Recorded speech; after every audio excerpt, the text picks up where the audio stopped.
ሰርፕራይዝ ሰርፕራይዝ የእህቴ ልጅ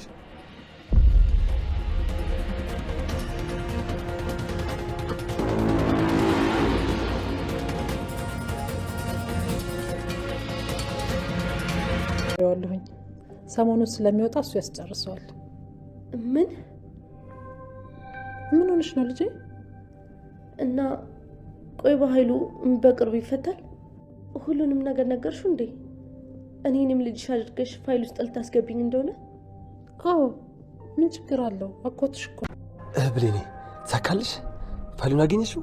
አዎ የኔ ፍቅር፣ የኔ ጣፋጭ አንበሳ እኮ ነሽ። ታዲያ ተልፈላሽው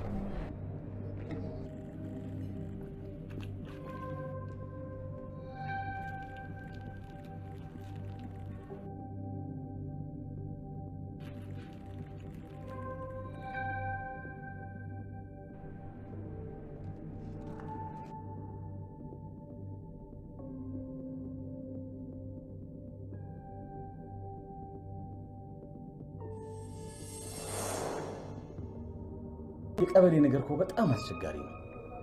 ስም ማዞር ደግሞ እኮ እንዲህ በቀላሉ የሚያልቅ ነገር እኮ አይደለም። ተመላልሰሽ ሁላ እኮ ላይሳካ ይችላል።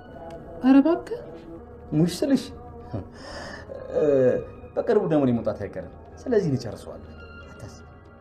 ማለቴ እኔ ክፍለ ከተማ የማውቃቸው ሰዎች ስላሉ እኔ ጨርሰዋለሁ። አንተን ማንከራተ ምን ችግር አለው? አንቺ ለእኔ እየተንከራተትሽ አይደለ? እኔ ደግሞ የልጅሽ የቃል ሕይወት ያሳስበኛል። እሺ እሱማ ለእኔም ግልግል ነው። ስህተቴንማ በራሴ መንገድ አረመዋለሁ። በቃ ወንድሜ ደህና ሁን። ትንሽ ስለደከመኝ ሄጄ አረፍ ልበል። እሺ። ሰላም ሰላም ውዴ የቻናሌ ቤተሰቦች እንዴት ናችሁልኝ? እንኳን ወደ እኔ ቻናል በሰላም መጣችሁ። ደህና ናችሁ ወይ? አደራ ድራማ በክፍል 31 ላይ እንግዲህ ቃል ነገሮች ሁሉ ተበላሽተውባታል። ቃል ሁሉንም ነገር በእጅ ያደረግኩኝ እያሸነፍኩ ነው ብላ ነበረ። ነገር ግን አሁን ላይ ነገሮች ሁሉ እየተበላሹባት ነው። ከምንም በላይ አቶ በኃይሉ ከእስር ቤት ወጥቷል። ለቃል ይህ ትልቅ መርዶ ነው። በኃይሉን እስከ መጨረሻው እስር ቤት አስገባሁት ብላ ስትመጻደቅ እንግዲህ በኃይሉ ከእስር ቤት ወጥቷል። ሰውየው ትንሽ ባለስልጣን ቢጤ ስለሆነ እንግዲህ በሙስና አሁንም በድጋሜ ማለት በቃ የሆነ ሰው ነበረው። በዛ መልኩ የፍርድ ጊዜውን ሳይጨርስ ከእስር ቤት ወጥቷል። የሰራው ወንጀል በቀላሉ ከእስር ቤት የሚያስወጣ አልነበረም። ያው አንዳንድ ጊዜ እንግዲህ እንደዚህ ነው። እንደምታውቁት እዚህ ቀደም የብሌን እናት የሆነ የጉልት ቦታ ተሰጥቷት ነበረ። ያን ነገር እንግዲህ አስቡት። በድህነት ውስጥ እየኖራችሁ ምንም ነገር ሳይኖራችሁ ካፋችሁ ከእጅ ወዳፍ የሆነ ህይወት ኑሮ ከዛች ቀንሳችሁ ቁጠባ ቆጥባችሁ ያጠራቀማችኋትን ገንዘብ እንግዲህ ለእንደዚህ አይነት ነገር ለማዋል ደፋ ቀና ስትሉ አስቡት።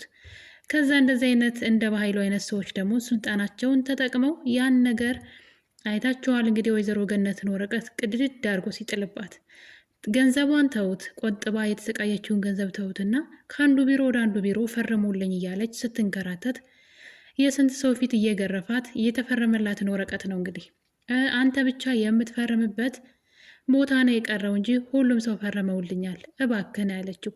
እሱ ግን ወረቀቱን ቅድድድ አድርጎ ፊቷ ላይ ነው የወረወረው። ማንም ሰው አልጠየቀውም።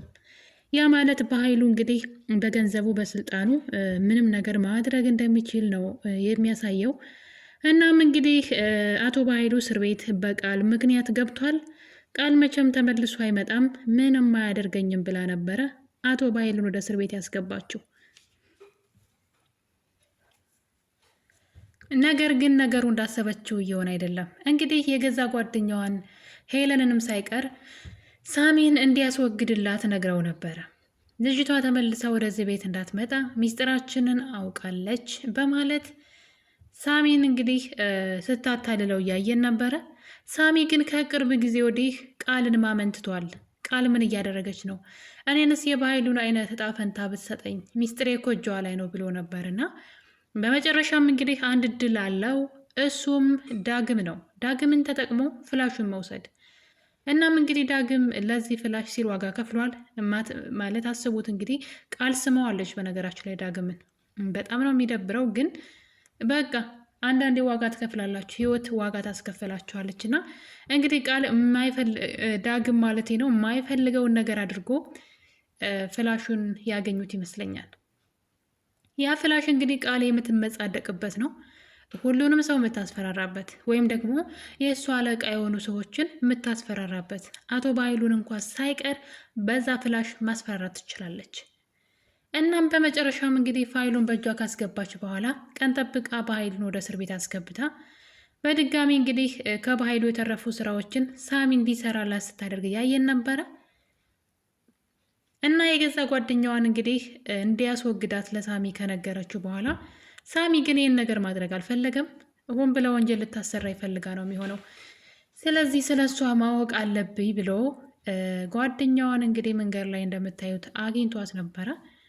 እናም እንግዲህ አፍኖ እኔ ምንም አላደርግሽም፣ ነገር ግን አንቺ ለእኔ ቀኝ እጄ ሆነሽ ቃል እያንዳንዱ እርምጃዋን ምን ልታደርግ እንደሆነ ትነግርኛለሽ፣ አንቺ በሰላም ትኖሪያለሽ፣ አይ ካልሽ ግን ከኔ አታመልጭም ይላታል። እንግዲህ ብሌን ሄለን ማለት ነው ይቅርታ፣ ሄለን በሀሳቡ ተስማምታለች። እናም እንግዲህ ለእሱ አንድ መረጃ አድርሰዋለች። ቃል የሰላምን ንብረት ለመውረስ ሰላም የልጅነት ቅጽ ውስጥ አስገብታታለች፣ ውርስ ውስጥ አስገብታታለች ብለዋለች። እናም እንግዲህ እኔ የሰማ ሰዓት ነበረ ሳሚ እየተጫወተችበት እንደሆነና እሱ ወንጀል ልታሰራው እንደነበረ ስላወቀ አሁን ላይ እኔ ምንም አላደርግሽም፣ እዛ ቤት ተመልሰሽ ትገቢያለሽ፣ የቃልን እያንዳንዱ እርምጃዋን ለእኔ ትነግርኛለሽ ብለዋል። እናም በመጨረሻም እንግዲህ ሰላም ወደ እስር ቤት ሂዳ ነበረ አቶ በኃይሉን ለመጠየቅ ከመፈታቱ በፊት። እናም እንግዲህ እስር ቤት ከሄደች በኋላ ለበኃይሉ አንድ ነገር ነግረዋለች። በኃይሉ አገኘዋለሁ ብሎ ሲቋምጥለት የነበረው ንብረት በሙሉ በስሟ እንዳደረገችውና አሁን ላይ ቅጽ ውስጥ ቃልን ለማስገባት ነገር ግን ገና ብዙ ማስፈርመው ወረቀት አለ፣ እሱን ነገር አንዴ ስብሰባ አንዴ ሰዓት ሄዷን እያሉ አልሰሩልኝም፣ ምን ይሻለኛል ወንድሜ ትለዋለች። እሱ እንግዲህ ቃል ምን እያደረገች እንደሆነ ለማጣራት ስለፈለገ ነው የጠየቃት። እሷ ግን እንደዚህ አይነት ማት ትነግረዋለች ለበኃይሉ። በኃይሉ ይህን ነገር ሲሰማ ይደነግጣል። እና እንግዲህ አንቺ የተረገምሽ ይሄ ሲሆንማ ዝም ብያ ላይም እኔ እስር ቤት ሁኝማ ብቻሽን የእህቴን ንብረት እንድትበይ አልፈልግም፣ በዛ ላይ በራሴ ጊዜ ጎትቼ አስገብቼ እንድትበይውም አልፈቅድልሽም፣ ስለዚህ ከዚህ መውጣት አለብኝ በፍጥነት ብሏን እንግዲህ አቶ በኃይሉ ማለት ነው። ሰላምም እንግዲህ ያለውን ነገር ሁሉ እያደረገች ያለችውን ነገር ሁሉ ለበኃይሉ ነግረዋለች። ምን እየሰራች እንደሆነ ስለ ንብረቷ ሁሉ ነግረዋለች። ይህ ነገር ለበኃይሉ ምቾት አልሰጠውም። ምክንያቱም ነገሩ ሁሉ ለቃል እየሆነ ነው። ያው እንግዲህ ሰላም ልጀናት ብላ ካስሞላቻትና የንብረቱ ወራሽ ካደረገቻት በኋላ በኃይሉንም አሽቀንጥራ መጣል ትችላለች ማለት ነው። ቃል መብት አላት። ሰላምን እንኳ የሆነ ነገር ብታደርጋት ማለት ነው መግደል እንኳ ባስችል ልታሳብዳት ትችላለች። ምንም ራሷን እንዳታውቅ ልታደርግ ትችላለች። እና በዛ ውስጥ እንግዲህ አቶ በኃይሉ መከራከር አይችልም። የእህቴ ንብረት ማለት አይችልም። እሷ የሰላም ልጁና ሰላም ራሷ ፈቅዳ ወዳ ልጁ አድርጋታለች። ስለዚህ ያኔ እሱ ይከስራል ማለት ነው። ስለዚህ በፍጥነት ከእስር ቤት መውጣት ነበረበት። ለዛም እንግዲህ ሰላም ይህን ሁሉ ነገር ነግራው ከተመለሰች በኋላ ሌላ ነገር ተፈጥሯል። ቃል ደግሞ በጉጉት ስትጠብቅ የነበረው ነገር አለ። እናቷን ከተቀመጠችበት ምግብ እንኳ በልታ ሳትጨርስ እናቴ ቶሎ ሂጂ፣ ቢሮ ሊዘጉ ይችላሉ፣ ቶሎ ብለሽ ሂጂና ጨርሽ እያለች እንግዲህ የምትፈልገውን ነገር እንድታደርግላት ስትወሰውሳት ነበረ። ሰላምም እንግዲህ ስትሄድ ነገሮች ሁሉ አልተሳኩላትም። በዚህ መሀል ደግሞ ብሌን ደብዳቤ ጽፋለች። እኔ ሂጄ ብነግራት ለእናቴም አደጋ ነው፣ እንዲሁ ሰላምም ላታመኝ ትችላለች። ስለዚህ ይህን ነገር ጽፌ ማስቀመጥ አለብኝ ብላ አንድ ወረቀት ለሰላም ጽፋ አስቀምጣለች። አሁን ላይ ቃል የገንዘቡ ባለቤት ለመሆን ሁሉ ነገር ተበላሽቶባታል። አንደኛ ብሌን በዚህ በኩል ዝም ብላ ማየት አልፈለገችም። በሌላ በኩል ሳሚ አይለቃትም። ዋናው ነገር ደግሞ አቶ በኃይሉ ከእስር ቤት ወጥቷል። እናም እንግዲህ ብሌን ለሰላም ቡና እያፈላችላት ነበረ። ሰላም በር ላይ መድረሷን ስታቅ ነበረ ተነሽ ብላ እንግዲህ ብሌንን አስነስታ ለእናቷ ቡና እያፈላች አስመስላ እናቴ እንኳን መጣሽልኝ እያለች እንግዲህ በቡና እሷ ያፈላች መስላ ስታስመስል ነበረ። ነገር ግን ምኞቷ ስላልተሳካ ደግሞ ምንም ማድረግ አይቻልም። የክፋት እንግዲህ ደመወዙ መልሶ ያስጠላል። እና ቃል እንግዲህ እንደዛ ተስገብግባ ልጅቷ ባፈላችው ወይም ደግሞ ልጅቷ ባዘጋጀችው ቡና ወይም ደግሞ የሆነ ነገር ምንም ነገር ይሁን ሰዎች ለሰዎች ያደረጉትን ነገር እኔ ነኝ ብሎ ገብቶ ማድረግ ምን ያክል ዋጋ እንደሚያስከፍልና ክብር እንደሚያሳጣ እንግዲህ ከቃል ማየት ነው። እናም በደስታ እንግዲህ እናቷን የሄድሽበት ተሳካለሽ ወይ እናቴ ትላታለች።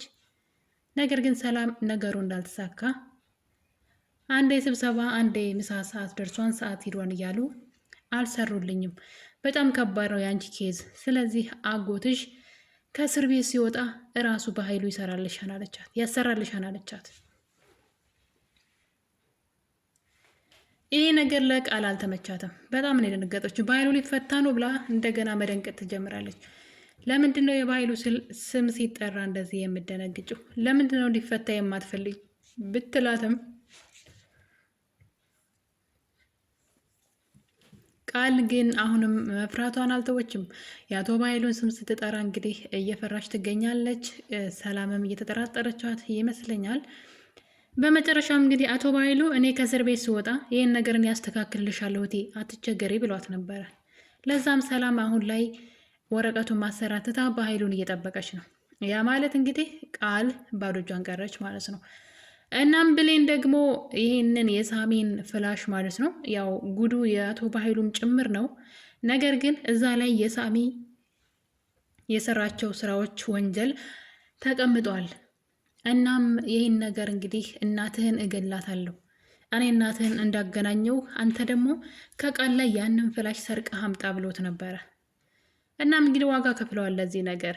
ቃልን ወደ ዳግም መኝታ ቤት እንድትሄድና ብቻውን እንደሆነ አብራው እንድትሆን ይጠራታል። ዳግምን ስለምትወደው ቃል ማለት ነው ማለት በጣም ራሷን አዋርዳ ነበር እንግዲህ ሄደችው ወደ እሱ ማለት ነው። ብሌን ግን ይሄ ነገር ምንም አላስደስታትም። ነገር ግን የእናቷ ጉዳይ ሆኖባት ነው። እናም እንግዲህ እንደምንም ብላ የቃልን ላፕቶፕ በመክፈት ፍላሹ ላይ ያሉ ነገሮችን ወስዳለች። የተጫነውንም ነገር አጠፋፍታለች ማለት ነው። እንግዲህ ቃል ምናልባት ከነሱ የተሻለ ብልጥ ሆና ፍላሹ ሌላ ቦታ ደብቃ አስቀምጣ ሌላ ምክንያቱም ኮፒ አድርጋ አስቀምጣ አንዳንዴ አርቀው የሚያስቡ ሰዎች ይሄ ነገር እንደዚህ ቢሆን ይሄ ነገር ተቀማጭ ይሁን መጠባበቂያ ብላ ሌላ ቦታ አስቀምጣ ካልሆነ በቀረ አሁን ላይ ያለው በሙሉ ግን ጠፍቷል። ቃል አሁን ላይ ማንንም ሰው የምታስፈራራበት ምንም አይነት መረጃ የላትም ማለት ነው። ብሌንም እንግዲህ ያለውን ነገር ሁሉ ከወሰደች በኋላ በፌስታል ጠቅላ እንግዲህ የምትወለውለው ልብስ መወለያ ውሃ ውስጥ ነበር ያስቀመጠችው። ምክንያቱም ልጅቷ ከመጣች እንደምትፈትሻት አውቃለች። በዛ ላይ ቃል አሁን ላይ በጣም ተጠራጣሪ ሆናለች። እያንዳንዱ የሚያወሩትንም ንግግሯንም የምታደርገውን ነገር ሁሉ መጠራጠርና መፍራት ጀምራለች። ለዛም እንግዲህ ያለ ወትሮዋ ብሌንን ከክላሴ ውጭ ስትላት ነበረ። ክላሴ ውስጥ ምን ታደርጊያለሽ ብላ እንግዲህ ስትጮህባትም እያየን ነበር። በመጨረሻ ግን እሷን ቃል ጋር ልካ ወደ ክላሷ በመሄድ እንግዲህ ብልጠቷን ተጠቅማ ብሌን ፍላሹን ወስደዋለች። ቃል እንደተለመደው ወደ ክላሷ እንግዲህ ተናዳ ዳግም ገፍትሯት ነበረ ከሳመችው በኋላ ምንም በነገራችን ላይ ጥበብን መጠቀም ይችል ነበረ። እሷን እያባበለ ምናምን ማቆየት ይችል ነበረ። እንድትስመው ራሱ አለመፍቀድ ይችል ነበረ። ምክንያቱም ካባበላት እንደዛ አታደርግም። እሱ ግን ዝም ብሎ እንደ ገደል ዛፍ ተገትሮ ዝም ነበር ያላትና ስትስመው፣ ይሄ በጣም እንግዲህ ከብሌን ጋር ላላቸው ሪሌሽንሽፕ ወይም ደግሞ የፍቅር ግንኙነት በጣም የሚያስጠላ ነገር ነው። ብሌን በይቅርታ ታልፈው ይሆን ይሄን ነገር? ከዳግም ጋራ ሌላ ሰጣ ገባ ውስጥ እንዳይገቡ በዚህ የተነሳ እና እንግዲህ ዳግም ስትስመው ዝም ማለቱ እኔ ምንም አልተዋጠልኝም። ፈልጎት ከሆነ እንግዲህ አላውቅም። ነገር ግን በብዙ ነገር ማባበል ይችል ነበር። ቀጥታ እንደሄደች ነው የሳመችውና በመጨረሻም እንግዲህ በስሜታዊነት ገፍትሮ ጥሏት እሷም እያለቀሰች ወደ ቤት ስትሄድ ነበር። ዳግም ወጥቶ ብሌን ይቅር በይኝ እያለ ሲል ሰምታለች። እናም ሆን ብለው እንዳጠመዷት ተሰምቷታም ቃል ማለት ነው። እናም እንግዲህ እየሮጠች ወደ ክላሷ በመሄድ ብሌንን አግኝታታለች። ብሌንንም አንገቷን አንቃ እንግዲህ አንጠልጥላ ምን እያደረግሽ ነበረ? የሆነ ነገር እየሰረቅሽ ነው ብላ ብታስፈራራትን ብሌን እንግዲህ ትንፍሽ ማለት አልቻለችም። በቻለችው መጠን እንግዲህ ፈትሻ ነው ከክላሷ ያስወጣቻት። እናም ፍላሹ አሁን ላይ እጃቸው ገብቶ ለሳሚ ያስረክበውታል። ይህ በጣም ደስ የሚል ነገር ነው። ምክንያቱም ከዚህ በኋላ ቃል ማንንም ሰው በፍላሹ ማስፈራራት ስለማትችል ማለት ነው። በዛ ላይ ደግሞ አቶ በኃይሉ ከእስር ቤት ወጥቷል። ድጋሚ እስር ቤት ያስገባዋለሁ ብላ የምትዝትበት ነገር የለም ማለት ነው። ስለዚህ ከዚህ በኋላ ቃል ሰላም ቤት የመቆየቷ ነገር ትንሽ አሳሳቢ ነው ማለት ነው። በቃል በኩል አገኘው ያለውን የሰላምን ንብረት አቶ በኃይሉ ሊያገኘው የሚችል አይመስለኝም። ሌላ ዘዴ ካልዘየደ በስተቀረ ከዚህ በኋላ ቃል እዛ ቤት የመቆየቷ ነገር አጠራጣሪ ነው። በዚህ ሁኔታዋ አጋጣሚዎቹን ስታገኝ ሁሉንም ሰው አባራ ብቻዋን ለመውረስ የምትጥረው ቃል ማለት ነው። በዛ ላይ ሰላም አሁን ላይ በእሷ በጣም እየተናደደችባት ነው። በምታደርገው ነገር ሁሉ ግራ እየተጋባች ነው። ጓደኛዋን ከቤት እንድታባረርላት ብትጠይቃትም እሷ ግን ሳሚን አስወግዳት ብለው ስለነበር ከዛሬ በኋላ ቤት አትመጣም፣ አታስቢ እናቴ ተነጋግረን ሄዳለች እና መልሳ ደግሞ ስለ ጓደኛዋ መጥፎ እንደውም እያወራች ነበርና መጀመሪያ ማሳዝናኝ ነው እንጂ ልጅቷ መጥፎ ናት እያለች እንግዲህ የአፏን ሳትጨርሰው ነበር ልጅቷ ተመልሳ ወደ ቤት የመጣችው። አሁን ላይ ልጅቷ የምትሰራው ለሳሚ ነው። አቶ በኃይሉም ተፈቷል። ቃልም እንግዲህ እዛ ቤት የሚያደርጉትን ነገር ሁሉ ለሳሚ ወሬውን ታቀብላለች ማለት ነው።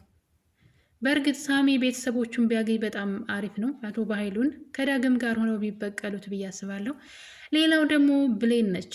ብሌን ዳግምን ተጠራጥረዋለች። ፍላሹን አግኝታ ከሰጠችው በኋላ ዳግም ደስተኛ አልነበረም። ምንድነው የተፈጠረ ነገር አለ ወይ ብትለውም ሊናገር አልፈለገም። ያ ነገር ብሌን እንድትጠራጠር አድርጓታል። የሆነ የተደበቀ ያልገባኝ ነገር አለ እንጂ ዳግም እንደዚህ አይደናበርም ነበረ እያለች ነው እንግዲህ ብሌን። ቃል ዳግምን እንደሳመችው ካወቀች ምናልባትም አብረው ላይ ቀጥሉ ይችላሉ። ወይም ደግሞ እንግዲህ አጋጣሚ ለሳሚ አሪፍ ሊሆንለት ይችላል ብዬ አስባለሁ። እና እንግዲህ ዳግም ደግሞ ወደ ወላጅ እናቱ ቤት ሂዷል። ለወላጅ እናቱ ስለ እናቱ እየነገራት ነበር። እናቴን አግኝቻታለሁ፣ ነገር ግን እኔ ልጇ እንደሆንኩኝ አልነገርኳትም፣ እሷም እናቴ እንደሆነች አልነገርኳትም። ከነገርኳት በእኔም በሷም ላይ ሰዎች አደጋ ስለሚያደርሱብን ለጊዜው አልነገርኳትም እያላት ነበር። እና በጣም ነበር ገና ያሳዘነችኝና እንግዲህ እሱ ልጇ እንደሆነ ለእናቱ ቢነግራት ችግር አልነበረውም። ገነት ነገሩን ሚስጥር ታደርግላቸው ነበር። ውድ ቤተሰቦች አደራ ድራማ አሁን ላይ የብሌን እውነታዎች መውጫቸው ጊዜ የደረሰ ይመስለኛል። በቀጣይ ክፍል ምን ይፈጠራል የሚለው በጣም አጓጊ ነው። እስከዛው ድረስ የዛሬን አበቃን። ቸር ቆዩልኝ።